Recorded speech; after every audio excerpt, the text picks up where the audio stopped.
Model railroading can be a frustrating hobby.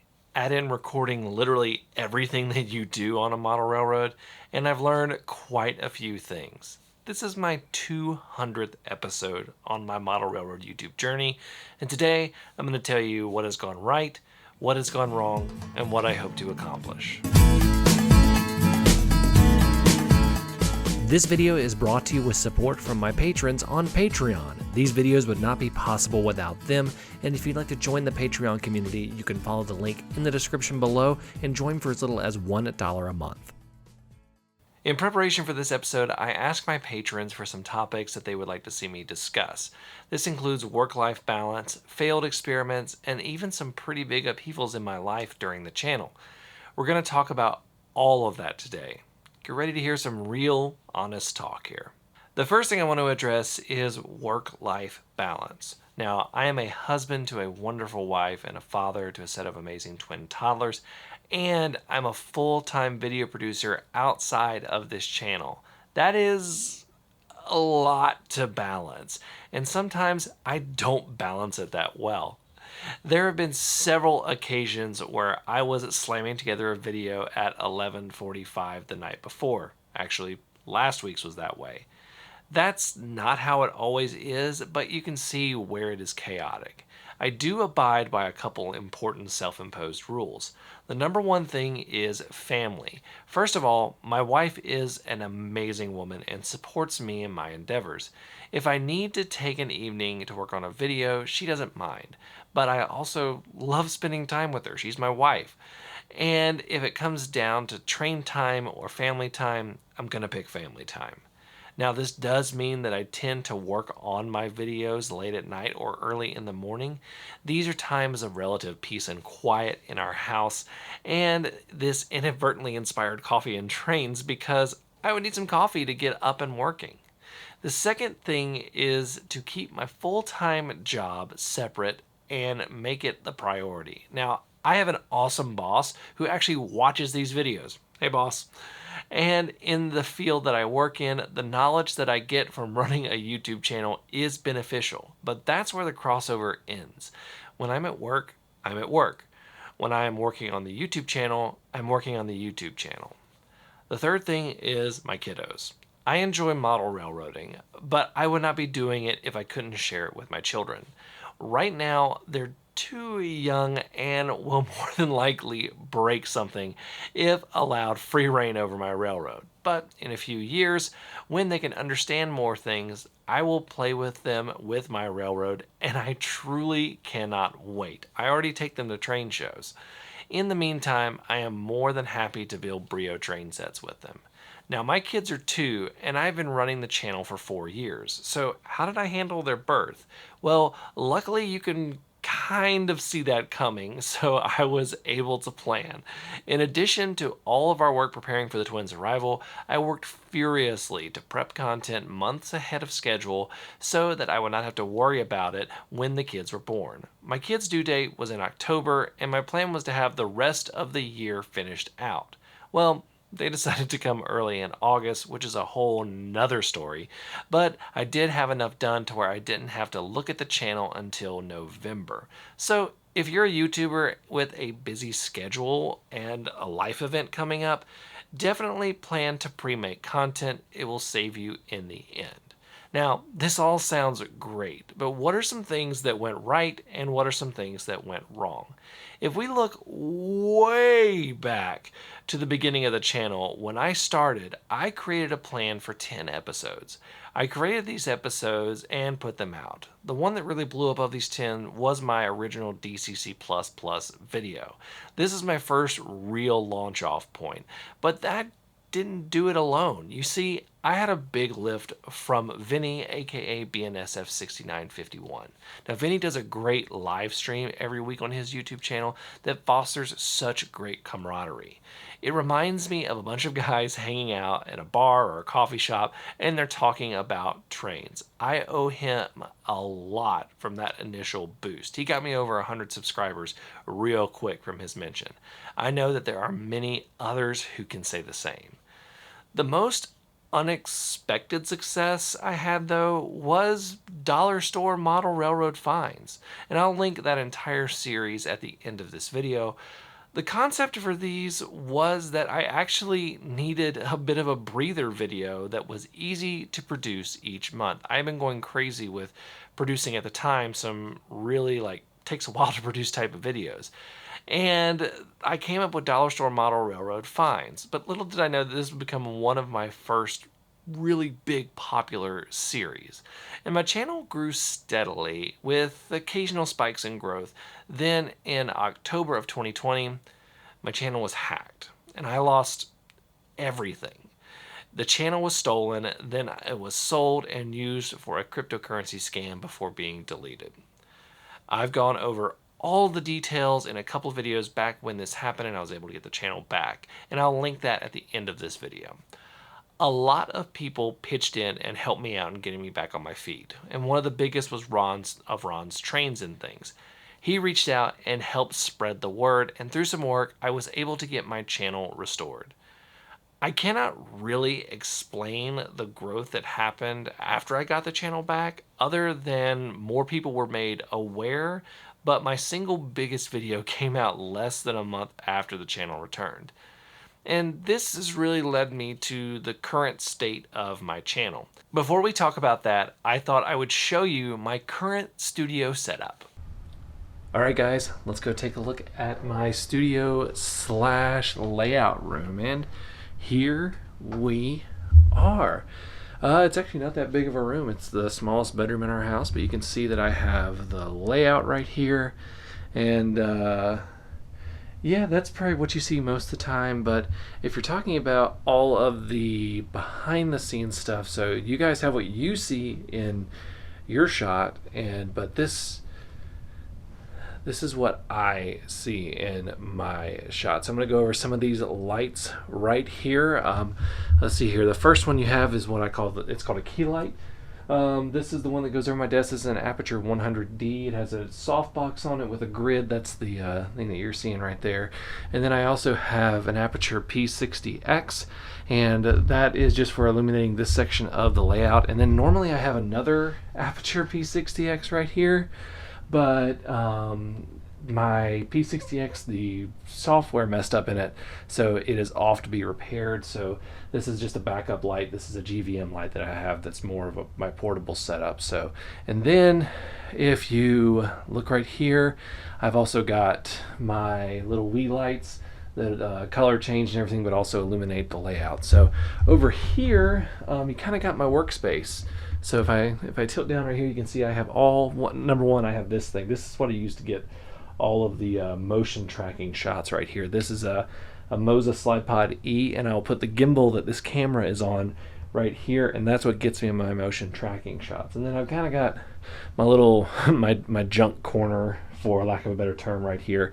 And then once you come over here, you have my little workbench right here that you see a lot of times, and I'm actually planning on changing this out for something a little bit more permanent. You can see it's a folding table. This is my desk / edit station, and it's got a lot of cool things on it. Number one, it has my computer. My computer's a custom built one for editing. A lot cheaper to do it that way. Then if I do any voiceovers, I use this mic right here, and then of course there is the arm for where my camera is mounted. And yes, that is a teleprompter on there. I use the teleprompter, but I also don't necessarily use it all the time, but it does make producing videos a lot faster. And that is a Padcaster Parrot.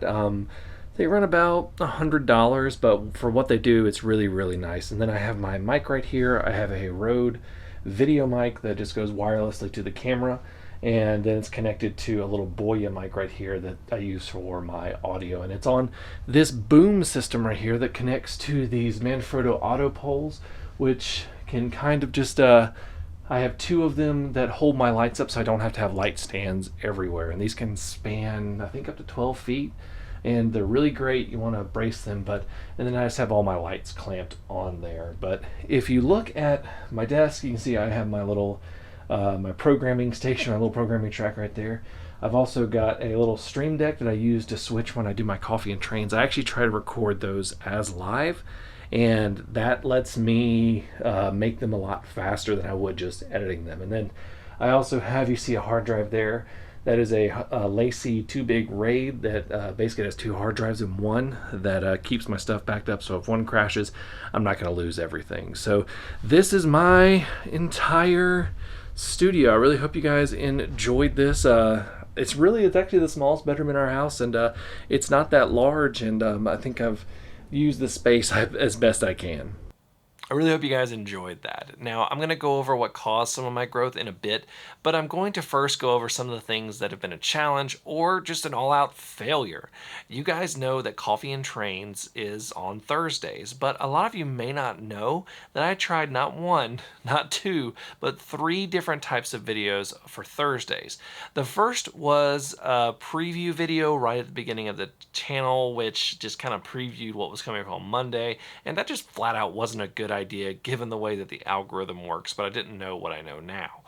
They never really succeeded. The second one was a little quick tip video, and honestly those fell pretty flat too. The third one actually made it about 6 months, and it was called Train Time Thursday. This was literally videos of my trains running and nothing else, but those never really caught on. They got okay views, but never really caught on. And then once the kids came along and I didn't really have time to do that, they just flat out died. So what has made Coffee and Trains different? Several of my Coffee and Trains videos are my most popular videos. Well, I did a couple videos back in the summer of 2020 before Coffee and Trains that were what are called listicles or top fives. These were bigger than expected, and it gave me an idea. So I decided to leave the projects for the Monday videos, which are my main episodes, and this is the 200th of those, and do a topic discussion slash listicle video for Thursdays. And that is how Coffee and Trains was born. And I love coffee, so it was a natural fit. Another thing that I've gotten into was 3D printing and Etsy. My 3D printing for Etsy journey has honestly been a little bit of a mixed bag. On one hand, it has made me some side money, but on the other hand, it is a lot of work. And as a matter of fact, I'm still trying to balance out my workload with Etsy to find a successful, happy medium. I don't want to give people the image of sunshine and rainbows about YouTube. I am still what is considered a small YouTuber in the big scheme of things. It has been consistently difficult to maintain the channel at the level that I do. The reason that I've been able to do that is two things. One, I'm a professional and I know many tricks for increasing productivity when it comes to video production. The second is you guys. You are all so incredibly supportive. I have even ran into a couple of you in the real world, and you were just as awesome there. I cannot thank you all enough for your support. Now, this isn't to say that everyone has been nice. I've had my fair share of haters, trolls, and just flat out mean people. Now, I don't want to fuel any would-be trolls by posting their comments, but I have been called quite a few things. I've been called a hack, I've been called annoying, I've been calling a person that talks too much, I've been called a know-nothing. The best defense against these kind of people is to simply ignore them. They want to get a rise out of me, and I'm not going to even entertain it. Now, if those same people come after a subscriber in the comments, I will step in if I'm able to catch it. I usually remove the comment and apologize for that happening to them on one of my videos. And alright, enough of that. YouTube is hard, and many of you know that. But how did I kickstart my growth, especially recently? Well, I did what most people do when they need something done. I actually sought professional advice. Now, no, I don't have some YouTube guru that I can consult 24/7. I used a consulting service called Video Creators. Some of you may have heard them.